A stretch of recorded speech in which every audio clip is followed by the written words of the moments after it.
জেনা ভালো লাগে না, আমার খারাপ জিনিস দেখতে ভালো লাগে না, খারাপ শুনতে ভালো লাগে না, বুঝবেন আল্লাহ আপনাকে ভালোবাসেন। আর যখন দেখবেন খারাপের পিছনে আপনার ঝোঁক বেশি, দুর্নীতি করতে ভালো লাগে, সুদ খাইতে ভালো লাগে, ঘুষ খাইতে ভালো লাগে, কাউকে ঠকাইলে মনে হয় আমি স্মার্ট হয়ে গেলাম, হ্যাঁ, মানুষের টাকা আত্মসাৎ করতে ভালো লাগে, নামাজ না পড়ে ঘুম দিতে ভালো লাগে, ঠিক আছে, রমজান মাসে বিড়ি টানতে ভালো লাগে, ঠিক আছে, মেয়ের সাথে যে টাঙ্কি মারতে ভালো লাগে, তখন বুঝবেন যে আল্লাহ আপনাকে এখনো ভালোবাসেন, বা আপনি আল্লাহর ভালোবাসা পাওয়ার যোগ্যতা হারিয়ে ফেলেছেন। আল্লাহ পাক আমাদেরকে বোঝার তৌফিক দান করুন।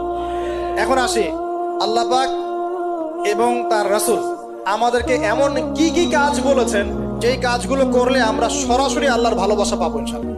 জানার দরকার আছে কি নাই?